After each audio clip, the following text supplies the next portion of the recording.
This video is sponsored by my favorite website creator, Squarespace, the best place to go when you want to get a domain or create a beautiful website or an online store. I think I've nailed it now. A diet that works so well for me that my body feels more or less invincible. It's been a rocky path. I think I mentioned to you that recently I got the worst stress stomach, late this spring, that just stay with me over summer. So I got super bloated, and whenever I ate anything, I would get the worst stomach ache. And in turn, my bad stomach would affect my skin, my sleep, my hormones, everything got sidetracked because, well, that's the power of the gut. If the microbiome isn't happy, the human isn't either, that I firmly believe. So I'm very pleased to report that through careful consideration and through the most boring, bland recovery diet imaginable, and I mean boring, no hot sauce, no onion or garlic, no caffeine, no alcohol, no gluten, no raw fruit, basically not anything fun to eat whatsoever. So this combined with stressing down and having time off this summer and then getting back to work and forcing myself to work shorter days and with a less hectic mind. And my stomach is, well, not perfect, but definitely almost back to normal. So I'm even allowed a little bit of caffeine in the morning without it protesting too much. And I wake up without feeling, 6 months pregnant from bloatedness. So definitely a successful endeavor. And I picked up a few tricks for taking care of a bloated stomach and a sensitive digestion along the way. I will of course share those later in the video. So ever since I got back from holiday in late July, I've been so focused on health, constructing a new workout schedule and tweaking my diet to fuel my body in a very powerful way. And honestly, I kind of feel like a new person, lower cortisol levels because I stressed down, and better nutrition means feeling energized and in a better mood, and heavier strength training has me growing muscles that I kind of didn't even know that I had. So my diet is, as most of you will know, a whole foods plant-based diet. I mean, I'm not inventing the wheel here. It's whole food plant-based because it works every time. Whole foods means little to no processed foods, and plant-based of course means vegan, so zero animal products. When I plan what to eat in a day, I'm careful both to consider macro and micronutrients. Especially important for me though, is to make my stomach and microbiome happy to not end up back with the balloon bloatedness and stomach ache. As for macronutrients, I make sure I get enough fiber, protein, healthy fats, and complex carbs.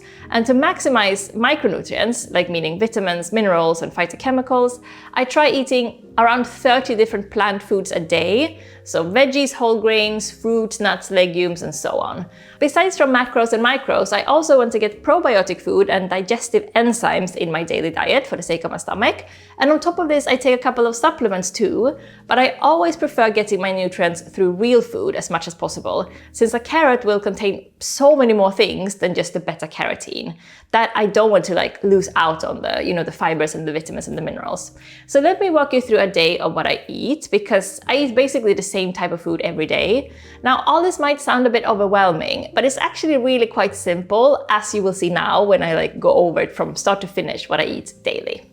I didn't used to eat breakfast at all. I've told you this, that I found eating in the morning made my brain a little sluggish and I couldn't focus as well on work with food in my stomach. I also normally work out in the morning, so a fasted workout. Turns out this is a recipe for disaster for women, and I've now changed my ways. Women need protein and complex carbs in the morning, especially if we do our training before lunch. So no fasted workouts. The only thing we're doing by that is making sure that we're unable to build muscles, since women use our muscles as fuel when working out on an empty stomach. I didn't know this until recently, since fasted workouts are usually quite widely recommended. Turns out this recommendation is based on, you guessed it, studies done only on men. If women don't eat a decent breakfast in the morning, it also means elevated cortisol levels throughout the whole day, so elevated stress hormones. This usually means crashing a bit in the afternoon, getting cravings for sweet things and simple white carbs and alcohol. Disaster. So now I make myself a protein soy yogurt drink directly in the morning, an organic vegan protein powder that is unsweetened and unflavored and organic, so no bullshit ingredients, plus 5 grams of creatine for brain health and muscle growth. I mix this first with a bit of water and then with a bit of unsweetened soy yogurt. A mix of berries I put in there as well, and then a lot of cinnamon. For berries, what I usually do is that I defrost a packet of frozen berry mix and keep in the fridge. Much cheaper than fresh berries, plus I get like 4 different berries in one serving, meaning 4 out of my 30 plant foods per day, just from one scoop. And since berries are some of the most potent and nutrient-dense plants you can eat, and they're a great source of fiber, it means I get some micronutrients in there and some fiber first thing in the morning. So 2 things that I make sure I get every day for the sake of my micronutrients: berries and leafy greens like kale, broccoli, spinach, or seaweed. Those are like my micronutrient go-tos. Now, I don't know what you think, but I find that protein powder is quite heavy on the stomach, and when I started this morning ritual, I used to get very full and like quite nauseated afterwards, kind of like a lump of cement in your stomach. This is why I've started adding about half a cup of soy yogurt to my protein shake, which I don't used to do. The wonderful thing about probiotic food like soy yogurt or sauerkraut or kimchi or miso, anything fermented, is that they contain digestive enzymes. To break down protein, the body uses an enzyme called protease, or however that's pronounced, which the body produces itself, but which we can also get from food to help the body with digestion. By the way, let me just say here, I'm not a doctor and I'm not a nutritionist, so please don't take my word for any of this. I just talk about whatever I've read up on, but I might have gotten something wrong. So please look all of this up for yourself if you're curious. Another enzyme is lipase, which breaks down fat, and amylase breaks down carbohydrates, cellulase breaks down cellulose, and so on. So different foods contain different enzymes. So for me, since I've just come out of a period of stomach ache and bloatedness, let me tell you this, digestive enzymes are my saviors. And this is one of the few pills that I take daily now. I have a vegan digestive enzyme pill every morning with my protein drink to make sure, together with the soy yogurt, that my body can break down the protein without me getting nauseated or feeling heavy. And lo and behold, it works. I will wean myself off the digestive enzyme pill soon, I think. My stomach does seem to be back on track almost now. But I also take a turmeric pill in the morning. So calming and protective and incredibly anti-inflammatory. And again, another one on my daily 30. So after breakfast, I've already hit 8 out of my 30. Between breakfast and lunch, I have some green tea or some yerba mate or some peppermint tea if my stomach is feeling sensitive. And that makes my tally 9 out of 30. But nowadays, no caffeine after lunch, or anyway, not after 4 p.m. to safeguard my sleep, both being able to fall asleep, but also safeguarding the quality of my sleep. Not all sleep is created equal, and caffeine at night will make sure that even if I sleep much worse than I would do without the caffeine interrupting. So sometimes I would cheat and have some caffeine in the late afternoon on the weekend as a treat, but yes, I do feel the difference in how deep and how restful my sleep is. Not to mention how long it takes me to fall asleep. Alright, so lunch. No surprise here, you know it has to be the congee. Brown rice and red lentils cooked in a lot of water for many hours into a porridge or a gruel. Here we have the complex carbs, so both brown rice and lentils are a great source of good carbohydrates that take longer to break down than, say, white rice or white flour. So no crazy insulin spikes and no blood sugar crashes, but instead like a slow release of energy throughout the day. With this I usually have steamed kale, red bell peppers, cucumber, red onion, ginger, and I season with soy sauce, apple cider vinegar, like a lot of it, and nutritional yeast. David prefers broccoli to kale with his congee, so I usually snatch a few broccoli heads from him to get another of my daily 30. And a trick to up the protein. I add a small scoop of 5 grams of protein powder to a portion of congee. For comparison, my morning protein drink has 25 grams, so this is a fifth as much, just to boost the congee a little bit. So for lunch, we're getting both carbs and protein from the congee, massive amounts of fiber from the congee and the kale, micronutrients from the vegetables, and an extra boost of protein from the powder. And the apple cider vinegar is great for digestion. Another stomach trick here. While we're cooking the food, we eat a big mouthful of raw sauerkraut, again to aid digestion for me, with the probiotics for the sake of my microbiome and the digestive enzymes naturally in fermented food to help me break down the food. So just a game changer to my stomach. Now I heard that if you have IBS, specifically, you should be a bit careful with fermented foods, so not all stomach problems are aided by this, it seems. But I also make sure that David eats sauerkraut daily, not because he has stomach issues, but because study after study shows the same thing. The world populations that have a high number of centenarians, so people who live to be 100 or more, they tend to be populations that eat a lot of fermented foods. And I want David to reach at least 148 years of age, so I feed him that sauerkraut daily. Important here with fermented foods is to get the live bacteria cultures. So it needs to be raw, unpasteurized, because otherwise the heat will kill the bacteria and we don't get the full benefit. Okay, so after lunch, I've now reached 21 out of my 30 plant foods. I also take a multivitamin and some potassium with my lunch. For dinner, I usually have either a huge salad or a huge noodle soup or a huge bowl of stew. Lately, salads have been my favorite. Again, a very easy way to add as many different plants as you can. I like a base of lettuce and spinach with carrots, radishes, cucumber, bell pepper again, always the bell pepper, red onion, cherry tomatoes, basil, and baked turnips, delicious. For dressing, I like either tzatziki or hummus, like apple cider vinegar and mustard. The type of mustard with like 4 ingredients, no sugar, no chemicals, please. For protein here, I go with either smoked tofu or those absolutely sensational soy protein chunks. And again, as much nutritional yeast as I can fit on the plate. I'm still careful with hot sauce because of my stomach, but soon I think I'll be able to go back to my spicy days. Again, while we're preparing the salad, a huge mouthful of sauerkraut once again.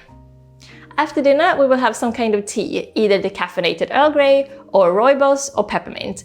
With that, David will have some apples, dates and nuts, and I will usually have some strawberries, blueberries and nuts. Walnuts actually have the best omega composition out of all the nuts, as far as I know. So we like to eat, 10 walnut halves each for the healthy fat, plus 1 Brazil nut each for the selenium. And speaking of healthy fats, I also like adding a spoon of ground flax seeds to my food, either in my congee or my protein drink or on top of my salad.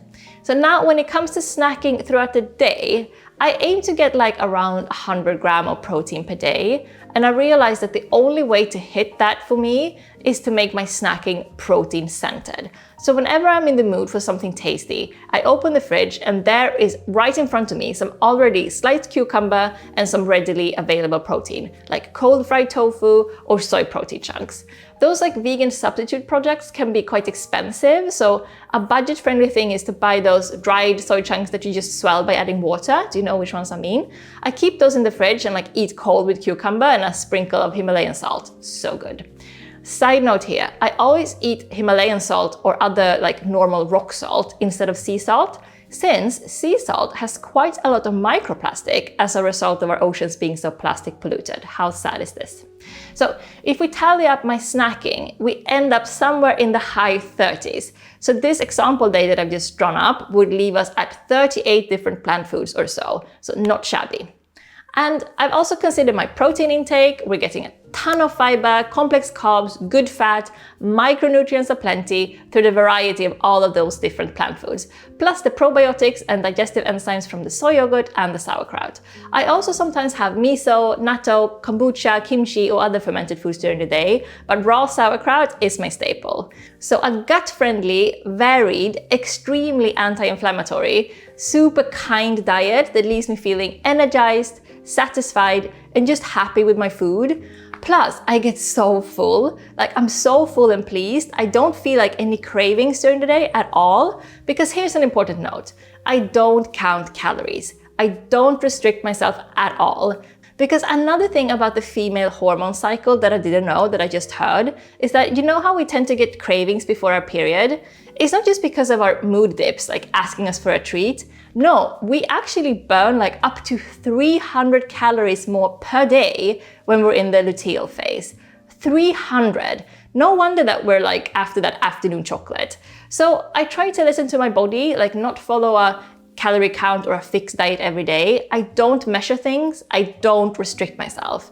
If I'm in the mood for a snack, I'll have a snack, but a whole foods, unprocessed snack mostly. And the protein, fiber and carbs that I'm getting throughout the day means that I feel full and balanced, no crashing or blood sugar dips, or blood sugar spikes for that matter. So no chocolate cravings or popcorn binging. And I also notice that I drink less alcohol now, just from not being in the mood. It's, dare I say it, a perfect diet. For me anyway. For my sensitive stomach, for my muscles, for my hormones, and for my taste buds.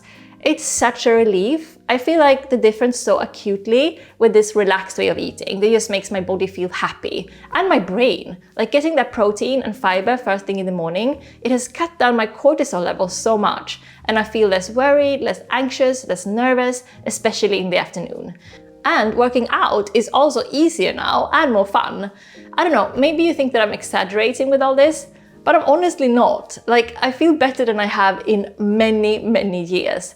I just feel like my body is happy, like in balance and relaxed. So let me know what you think of all this. Does it sound like a remarkable diet for you too, or not? And where are you with your diet right now? Do you feel balanced and happy and satisfied and energized? Or are you struggling with bloatedness, low energy, or bad cravings, or restricting yourself too hard?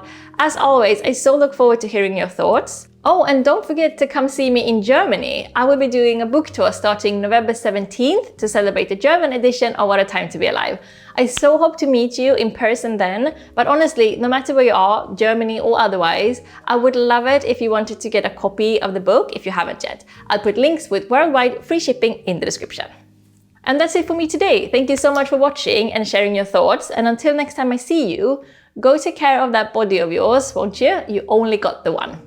Now, do you want to create a stunning website or launch your own blog? Squarespace has you covered with its latest innovations. First up, let's talk about their new design intelligence. Combining 20 years of design expertise with cutting-edge AI, this tool helps you unlock your creative potential, building a personalized, one-of-a-kind website that fits your needs. Squarespace also makes running an online store easier with Squarespace Payments. Onboarding is fast and you can start accepting payments in just a few minutes. Plus, it supports various popular payment options like Klarna, Apple Pay, Afterpay, and others, giving your customers payment flexibility. And for seamless social media integration, Squarespace allows you to connect your social media accounts in just a few clicks, whether you're embedding a feed or syncing your products directly to Instagram or Facebook. It's an effortless way to expand your reach and keep everything in sync. So what are you waiting for? Go get your free trial today at squarespace.com. And when you're ready to launch, go to squarespace.com/jennymustard to get 10% off your first purchase of a website or a domain. Now that is a good deal. Thank you so much for watching today. Have a lovely week and see you next week already. Okay, bye bye.